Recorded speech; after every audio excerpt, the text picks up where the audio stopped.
guys, it's Jessica from Pre-Sale Books, and today I'm here with my September wrap-up. I completely forgot what month it was, but it is September, and it is halfway through the month now. I have 11 books to chat about. I have about 20% left of another book, but that'll be saved for the second half of the month. And so I am not going to go through every single one in detail because I did do a video where I chatted about 7 new releases that I've read this year.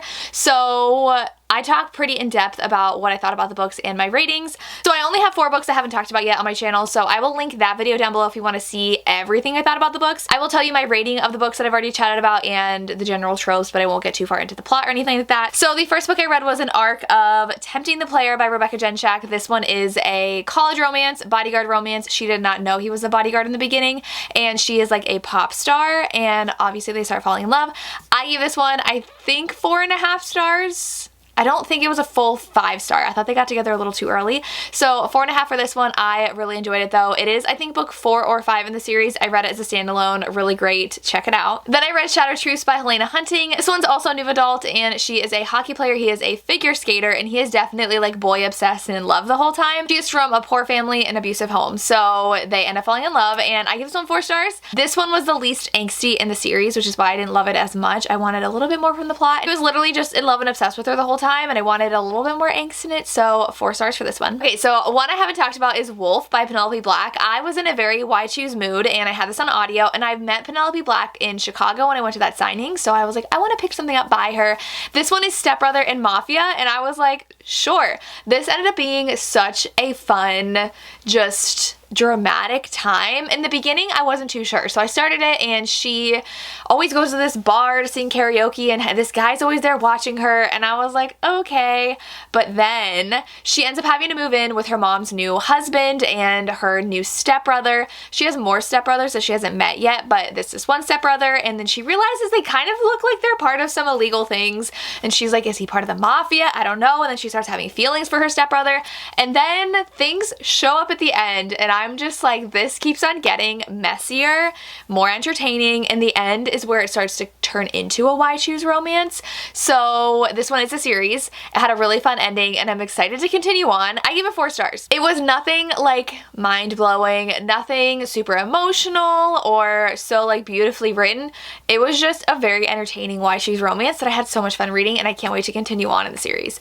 The audio I also listened to, and it was pretty short and quick, and just pick it up if you want something fun. Then I read An Earl to Remember by Stacey Reed. This one is the new release as well, so it's in that video. It is an Overboard retelling. It is historical romance. He gets amnesia. She says they're married for specific reasons, and he thinks that he's her husband. She has siblings he really starts to care about, and I loved it. I gave it 5 stars. This one was just so good. I listened to the audio, and I almost listened to the entire thing in one day. I made myself sit and do my puzzle because I could not stop thinking about this book, and I had to finish it. So I loved it. If you want a really good historical romance that is new, it came out, I think, this past month, pick this one up. Then I also picked up The Love Plot by Samantha Young for that video, and this one was such a pleasant surprise. I gave it 4.5 out of 5 stars. It's fake dating. Grump Sunshine, he's a very grumpy veterinarian, and his parents always keep on setting him up with people. He does hire her to be his fake girlfriend, and they obviously start catching real feelings, and this had a lot more emotional depth to it than I thought it would, and I ended up loving it, so 4.5 stars.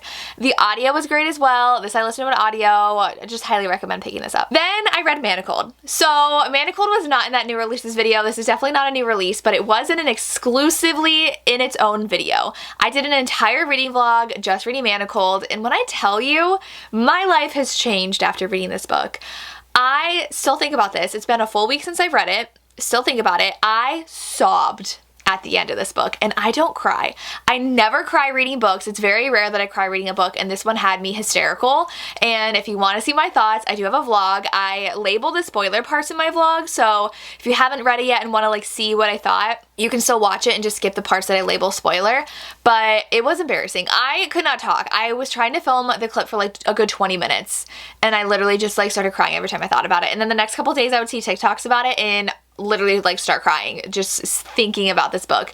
It is a fan fiction of Harry Potter, so it is available for free online. It's on Archive of Our Own. You cannot earn money off of fan fiction since it's not your intellectual property. No money though goes to anybody. It's just free online, so it's not giving money or anything at all to like the Harry Potter franchise and stuff. So this one, the premise is that the Order has lost the war. So Voldemort is still like reigning supreme, and the war is still going on.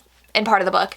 And so it starts out when the Order has lost and Hermione is kept captive and is now being used as part of a program like The Handmaid's Tale, where it's a breeding program because full-blood wizards and witches are having trouble having children. So they're taking these people who are not necessarily full-blood because Hermione has 2 human parents and using them and putting them in to the High Lord, respected and titled, I guess, families, and giving them these women to have babies with. And so Hermione is chosen to be put with the Malfoy family, with Draco, who has been married, and he is like Voldemort's right-hand man. But she ends up being placed in his house, and she actually has amnesia, so she does not remember anything from previous to being kidnapped that are there's holes in her memories of stuff about the Order that she's protecting. And so she is not able to access those memories. And then we get flashbacks to what happened, and it's a romance between Hermione. Draco and Hermione. Their ship name's Hermione. I need to read more fan fiction now because I'm completely obsessed. I give it 5 stars. While I was reading it, I was like, this is long. It's like 1,000 pages. Like, what's the point? There's like a lot of things that I think should have been cut.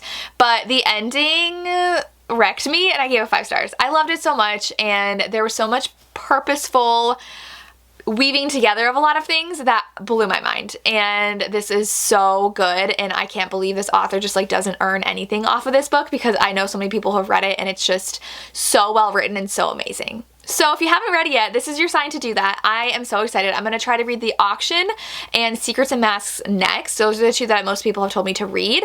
And I've already ordered merch from Etsy of Hermione stuff because it's my new obsession. And it will be my new personality for the foreseeable future. So be warned. I have 2 more books that were from that new releases video. So I have The Summer You Saved Me. The Summer I Saved You by Elizabeth O'Rourke. This one I gave 3 stars. This one is a not really second chance. She had a crush on him growing up because she lived by him at a lake house, but he was like a little bit too old for them to do anything like when they were kids because she was 4 years younger. So like that'd be like 12 and 16 and like 14 and 18. Like she's just a little too young. But now they're adults and she is getting divorced from a horrible husband, and she is the mom of twins, and she gets hired to work for his company. So it's boss employee. This wasn't really angsty to me. I didn't love it. I wasn't really connected with the characters, and I really am sad that I didn't love it. It just took me a while to read. And I was just like going through the motions of reading it, and I wanted to give it 4 stars because it was like a fine story, but then I was like, I mean, it's not really a 4-star read. It was there. And I was really sad that I didn't love it because I loved The Summer We Fell, and that was super angsty. This one was missing that angst, and it was just like she was falling in love with him. And then there were other people that were causing drama for them, which is not my favorite drama. So 3 stars. And the last one in that video is also a 3-star read. It is With Love from a Cold World. This one was just fine. I listened to the audiobook and I just wasn't loving it. I was just trying to get to the end. I almost DNF'd it in the middle because I knew it was going to be a 3-star read.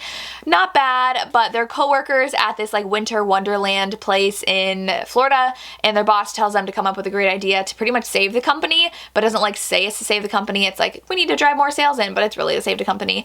And it was fine. It was fine. I thought I was trying to do too many things that didn't really fit with the story and weren't like completely fleshed out enough for this book. So 3 stars. Oh, I skipped one. The actual last one from that video that I forgot to talk about is Here With Me by Brooke Montgomery. This is small town. Ex's dad, they work on a farm together. She's a horse trainer and he is a farrier, so he does like the shoes on the horses. And they met at the rodeo. He used to be a bull rider, and I gave this one 4.5 stars. I loved the relationship between the dad and his son because it was really believable that he didn't want to betray his son by hooking up with his son's ex, but really good age gap, really good small town, lots of horse content in here, and a little bit of suspense. So 4.5 stars. I am gonna get through this video so quickly because I didn't have to talk about 7 of these books in depth. But the next one I actually finished this morning, and that is Salt in the Wound by Sierra Simone. This is actually the novella. It's actually free on Amazon. I ended up getting the ebook so that I can read it during my workout. I finished it over 2 runs and waiting at the vet for Darcy. Darcy hurt her back, so I had to take her to the vet yesterday. She is on medication. She's hopefully gonna recover. Just lots of bed rest for my pup. But I read part of this while I was waiting too, and this one is the novella before Salt Kiss. So Salt Kiss is actually MMF, which I did not know, and Bodyguard. This one is how 2 of them end up together before the 3rd one joins, and this is an arranged marriage. She actually wants to be a nun, and her dad forces her to marry him, and he owns a sex club. So it's beautiful. I don't know what I would want to rate this though. Like, it's a novella. novella, which are my favorites, but I think it set up the story really, really, really well, and I like really liked. Obviously, Sierra Simone's writing is beautiful. I think I would give this 4 stars. I mean, like, I wanted more information about certain things, like her uncle is a cardinal and she wants to work for her uncle, and he's definitely part of some like shady things, and more about her dad who's a banker, and her mom, she lost, and her dad like stopped really being that great of a person once the mom died. So she is arranged to be married to our hero who owns a sex club, and she's had to do some stuff at the sex club with him. So lots happen in here for a novella. I mean, it is 150 pages, but I did enjoy this. I think I'll like Salt Kiss even more. So 4 stars for this one. The last book I read, I also cannot say too much about because it hasn't come out yet and it doesn't come out for over a month, but that is Shadows of You by Catherine Cowles. I got to read this really early and it was amazing. I think that she just gets better and better with each book, which is so crazy for me to say because I love her books so much, and I'm always like, this is 5 stars, this is 5 stars, this is 5 stars. Roan is a very damaged hero because in book 1, his sister was the heroine, and the premise of that book was that she was almost murdered by 2 people who like rampaged the town and went on a killing spree. So they killed some people, and then the premise of her book is like someone's coming back and trying to pick off their survivors, and her ex, who was like traumatized from that event that broke up with her and like left town, he's back. That's Roan's brother. People thought Roan was the one who was killing people, and so he just immediately shut down, closed off, and he is very grumpy and like does not trust anybody. So he's very much a loner, and that's how he acts in this book. But our heroine, she is running from a dangerous past. We get the infamous prologues from Catherine of something that happened, and so she is running from something, and she has her daughter, and they're living in the town, and Cedar Ridge. I almost forgot the name of the town. She's living in Cedar Ridge. She helps run the coffee shop. I think she's a manager, and she starts falling for Roan. And that's all I want to say. I don't want to say anything else about the plot, just so that you guys can experience it yourself, and anything about the suspense, because that's also something I want you to experience for yourself. So this one is just so good. It was so good. I love Roan so much, and I love how grumpy he is, and I love, as the series goes on, how much we see of each character. I feel like in Glimmers, because Grey was the only sister, we saw so much of the overprotected brothers, but in Roan's book, we still see his brothers really loving him and trying to get him to open up to them, even though he's been closed off for so long. So this was amazing. 5 stars for me. Definitely read it. I think it comes out October 24th. Comes out in October. Pre-order it if you want to, but this one is now tied with my favorite with Echoes. So Echoes of You is my favorite in the series so far because that's Friends to Lovers, and I'm just like obsessed with Friends to Lovers, obsessed with Nash, but this one's tied for one of my favorites in the series. So check it out when it comes out because it was amazing. And those are the 11 books I've read so far in September. Let me know if you've read these and what your thoughts are and what you read so far in the month. I would love to hear, and that's all I have. As always, thank you so much for watching and have a good day. Bye.